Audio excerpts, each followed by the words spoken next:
Assalamualaikum warahmatullahi wabarakatuh. Salam sejahtera untuk kita semuanya. Saya Hamidatul Aulia, salah satu mahasiswi dari Prodi S1 Akuntansi STIE Muhammadiyah Cilacap. Di video kali ini, saya akan membahas materi mengenai bukti audit dan kertas kerja audit. Materi ini merupakan salah satu materi dari mata kuliah Pemeriksaan Akuntansi 1 atau Pengauditan. Untuk mempersingkat waktu, langsung saja. Materi ini disusun oleh saya sendiri dan juga oleh teman-teman saya, ada Muhammad Rizky Nur Hakim dan Vina Febriana. Bukti audit dan kertas kerja audit. Pengauditan adalah proses mendapatkan dan mengevaluasi bukti yang berkaitan dengan asersi-asersi secara objektif. Nah, tahapan pengauditan yang akan kita uraikan pada bab ini merupakan bagian dari proses perumusan pendapat audit dengan fokus pada kegiatan mendapatkan bukti tentang asersi-asersi akun dan menentukan dampaknya terhadap audit laporan keuangan. Poin pertama yang akan kita bahas adalah mengenai hakikat audit. Apa sih pengertian dari bukti audit? Bukti audit adalah semua informasi yang digunakan auditor untuk mencapai kesimpulan yang menjadi dasar opini audit.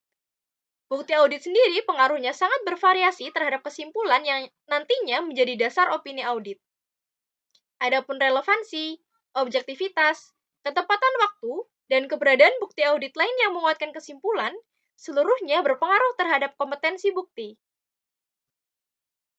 Poin kedua adalah mengenai keputusan auditor tentang bukti audit. Keputusan penting setiap auditor adalah menentukan jenis dan jumlah bukti yang tepat yang diperlukan untuk mendapatkan keyakinan bahwasanya laporan keuangan klien ditetapkan secara wajar. Ada 4 keputusan tentang bukti apa yang harus diperoleh dan berapa banyak bukti harus dikumpulkan. Yang pertama adalah prosedur audit apa yang harus digunakan. Prosedur audit adalah instruksi detail yang dilakukan oleh auditor ketika melaksanakan prosedur audit. Misalnya, seorang auditor hendak memverifikasi pengeluaran kas. Maka, prosedur yang digunakan adalah dengan memeriksa jurnal pengeluaran kas, kemudian membandingkannya dengan nama penerima, jumlah rupiah, tanggal, dan juga cek-cek yang berkaitan dengan akun kas dalam jurnal tersebut. Selanjutnya adalah berapa besar ukuran sampel yang harus dipilih untuk prosedur audit tersebut. Setelah melaksanakan prosedur, maka auditor harus menetapkan dan memutuskan berapa ukuran sampel yang harus dipilih. Masih mengambil contoh yang di atas, misalkan dalam jurnal pengeluaran kas terdapat 6.000 cek, maka auditor harus memutuskan berapa kira-kira sampel yang harus digunakan. Misalkan hanya 50 cek saja dari 6.000 cek tersebut. Selanjutnya adalah unsur-unsur apa yang harus dipilih dari populasi. Setelah menetapkan ukuran sampel, auditor harus memilih unsur-unsur apa yang harus dipilih dari populasi untuk diuji. Dan yang terakhir adalah kapan prosedur tersebut diterapkan. Prosedur tersebut bisa diterapkan dalam rentang waktu dari awal periode akuntansi hingga akhir periode akuntansi. Selanjutnya adalah program audit. Apa sih program audit itu? Program audit adalah daftar prosedur-prosedur audit untuk suatu bagian atau keseluruhan audit. Program audit selalu berisi daftar prosedur audit dan juga biasanya mencangkup ukuran sampel, unsur yang dipilih, dan saat pelaksanaan pengujian. Nah, poin berikutnya adalah mengenai karakteristik bukti audit. Dalam standar audit SA500 para 6, auditor harus merancang dan melaksanakan prosedur audit yang tepat sesuai dengan kondisi untuk memperoleh bukti audit yang cukup dan tepat. Ada beberapa poin-poin penting dalam karakteristik bukti audit yang perlu dipahami. Yang pertama adalah ketepatan bukti. Artinya adalah ukuran kualitas bukti.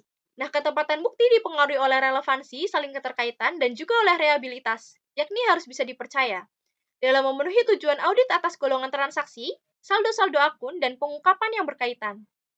Yang kedua adalah kecukupan bukti. Kecukupan bukti adalah ukuran kuantitas bukti audit. Biasanya, semakin tinggi resiko, maka semakin banyak pula bukti yang harus dikumpulkan. Yang ketiga adalah hubungan antara risiko, ketepatan, dan kecukupan bukti audit. Hubungannya adalah, jika risiko itu semakin tinggi, maka ketepatan dan kecukupan bukti itu akan menjadi semakin penting untuk meminimalisir risiko kesalahan. Yang keempat adalah sumber bukti audit. Sumber bukti audit itu tidak hanya berasal dari internal perusahaan, tapi bisa juga dari eksternal perusahaan, misalnya dari pihak ketiga ataupun klien. Dan yang terakhir adalah prosedur untuk memperoleh bukti audit yang akan saya jelaskan di slide berikutnya. Nah, dalam melaksanakan prosedur untuk memperoleh bukti audit, ada beberapa hal yang bisa dilakukan. Yang pertama adalah inspeksi, pemeriksaan. Yang kedua adalah observasi, dengan melihat langsung suatu proses atau prosedur. Selanjutnya ada konfirmasi eksternal. Adapun penghitungan ulang adalah pengecekan ulang mengenai perhitungan yang telah dilakukan oleh klien sebagai pengujian ketelitian. Kalau pelaksanaan kembali atau reperformance, itu pengecekan ulang tetapi bukan di perhitungan, melainkan di prosedur lain. Selanjutnya ada prosedur analitis. Prosedur analitis itu meliputi pengevaluasian atas informasi keuangan dengan menelaah hubungan antara data keuangan dan juga data non-keuangan. Dan yang terakhir adalah permintaan keterangan. Biaya untuk mendapatkan bukti. Ada dua tipe biaya yang menjadi sangat mahal untuk mendapatkan bukti. Yang pertama adalah pemeriksaan fisik.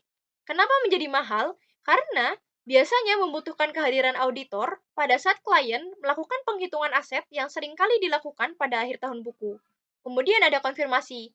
Menjadi mahal karena auditor harus mengikuti prosedur dengan teliti sejak dari penyiapan konfirmasi, pengiriman melalui surat ataupun elektronik, penerimaan jawaban, dan melakukan tindak lanjut atas konfirmasi yang tidak memberi jawaban atau jawaban yang menunjukkan selisih.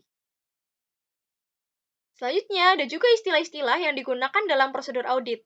Misalnya periksa atau examine, kemudian ada scan, baca, hitung atau compute, hitung ulang atau recompute, jumlahkan menurun, telusur atau trace, bandingkan atau compare, hitung atau count, observasi, meminta keterangan, dan juga mencocokkan ke dokumen atau vouch.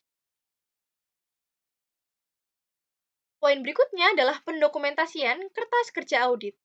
Yang menurut standar audit SA 230, pengertiannya adalah dokumentasi atas prosedur audit yang telah dilakukan, bukti audit yang relevan yang diperoleh, dan kesimpulan yang ditarik. Nah, tujuan dari dokumentasi audit adalah untuk membantu auditor dalam mendapatkan jaminan yang layak bahwasanya audit telah dilaksanakan secara memadai sesuai dengan standar auditing. Dan secara spesifik, dokumentasi audit itu memberikan yang pertama adalah suatu dasar untuk merencanakan audit, kemudian suatu catatan tentang bukti yang dikumpulkan dan hasil pengujian, kemudian data untuk menentukan jenis laporan audit yang tepat, dan yang terakhir menjadi suatu dasar untuk mereview oleh supervisor dan juga partner. Pemilik file audit. Jadi, dokumen audit yang dibuat oleh auditor selama audit berlangsung, itu tidak seorang pun berhak untuk melihat isi dokumen tersebut, termasuk klien, selain auditor beserta tim auditnya. Kecuali bila auditor diajukan ke pengadilan berkaitan dengan audit yang bersangkutan. Adapun setelah audit selesai, file audit disimpan oleh auditor untuk kepentingan pertanggungjawaban di masa yang akan datang, serta untuk mempersiapkan audit tahun berikutnya. Jadi, pemilik file audit adalah auditor itu sendiri dan juga KAP-nya. Karena kepemilikan ini bersifat rahasia, maka kerahasiaan file audit prinsipnya harus dipegang teguh oleh para auditor sesuai dengan seksi 140 Kode Etik Profesi Akuntan Publik, lebih tepatnya pada seksi 140.1, 140.2, dan juga 140.4 yang bisa teman-teman baca. Jangka waktu pengarsipan. Dalam standar audit SA 230 para A23, itu mewajibkan KAP untuk menetapkan suatu kebijakan dan prosedur yang mengatur masa penyimpanan audit. Nah, berapa sih batas waktu penyimpanannya? Jadi, pada umumnya, tidak boleh kurang dari 5 tahun, sejak tanggal yang lebih akhir dari laporan auditor atas laporan keuangan entitas, atau laporan auditor atas laporan keuangan konsolidasian dan anak perusahaan. Nah, isinya apa aja nih? File audit itu biasanya dimulai dengan informasi umum, seperti data perusahaan yang tersimpan dalam arsip permanen, kemudian file-file yang mendukung audit seperti daftar saldo akun, jurnal penyesuaian audit, utang bersyarat, operasi, kewajiban dan ekuitas, aset, prosedur analitis, pengujian pengendalian dan pengujian substantif, pengendalian internal, informasi umum, program audit, dan diakhiri dengan laporan keuangan dan laporan audit.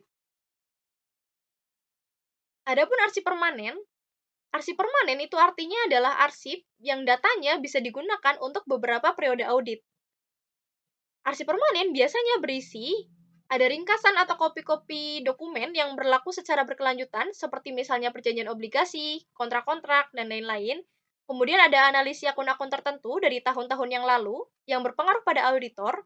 misalnya utang jangka panjang, ekuitas pemegang saham, dan lain-lain. Kemudian ada informasi yang berhubungan dengan pemahaman tentang pengendalian internal dan risiko, dan penilaian risiko pengendalian. Contohnya adalah informasi pengendalian internal perusahaan dan lain-lain. Kemudian ada juga hasil prosedur analitis dari tahun-tahun lalu. Data ini antara lain meliputi rasio-rasio dan presentase-presentasi yang dihitung oleh auditor, serta total saldo atau saldo per bulan untuk akun-akun tertentu. Adapun arsip tahun berjalan, artinya adalah arsip yang datanya hanya bisa digunakan untuk periode itu saja, atau untuk tahun itu saja. Contohnya adalah program audit, ini sudah saya jelaskan di slide sebelumnya. Kemudian ada informasi umum, misalnya rencana audit, ringkasan atau salinan notulen rapat Dewan Komisaris, dan lain-lain. Kemudian ada working trial balance, ini adalah daftar yang berisi saldo dari semua akun yang ada di buku besar. Kemudian jurnal penyesuaian dan jurnal reklasifikasi. Kemudian ada daftar pendukung. Nah, tipe-tipe daftar pendukung ini, misalnya seperti analisi, daftar saldo, rekonsiliasi jumlah-jumlah tertentu, uji kewajaran, ringkasan pelaksanaan prosedur, pemeriksaan dokumen pendukung, dan dokumen-dokumen dari luar. Adapun dalam penyusunan dokumen audit, itu ada hal-hal yang perlu diperhatikan. Yang pertama, bahwasanya setiap file audit itu harus memiliki identifikasi yang jelas. Yang kedua, dokumen audit harus diberi indeks dan referensi silang atau cross-reference untuk memudahkan dalam pengorganisasian dan pengarsipan. Kemudian, dokumen audit yang sudah rampung itu harus secara jelas menunjukkan pekerjaan audit yang telah dilakukan. Hal ini dapat dicapai melalui 3 cara, yakni dengan membuat pernyataan tertulis dalam bentuk memo, kemudian dengan memberi paraf pada prosedur audit dalam program audit, atau dengan memberi notasi secara langsung dalam daftar. Nah, dokumen audit itu harus berisi cukup informasi untuk memenuhi tujuan sesuai dengan rencana. Dan yang terakhir adalah kesimpulan harus diformulasikan dengan jelas. Nah, kesimpulan dari semua materi yang sudah kita bahas adalah bahwa bagian penting dari setiap audit adalah penentuan jenis dan jumlah bukti audit yang tepat untuk dikumpulkan. Dokumentasi audit juga merupakan hal yang penting dalam setiap audit untuk perencanaan audit yang efektif, menjadi catatan tentang bukti yang dikumpulkan dan hasil pengujian, memutuskan jenis laporan audit yang tepat, dan mereview pekerjaan para asisten audit. Kantor Akuntan Publik sendiri menetapkan kebijakan dan pendekatan untuk menyelenggarakan dokumentasi audit untuk memastikan bahwa tujuan telah tercapai. Sudah berakhir materi yang saya bawa pada hari ini. Terima kasih. Semoga apa yang saya bahas bisa memberikan manfaat bagi diri saya sendiri dan juga bagi teman-teman yang lain. Apabila ada kesalahan kata, ataupun sikap, ataupun dari materi yang telah saya bawakan, saya mohon maaf karena saya juga masih belajar. Billahi fisabilil haq fastabiqul khairat. Wassalamualaikum warahmatullahi wabarakatuh.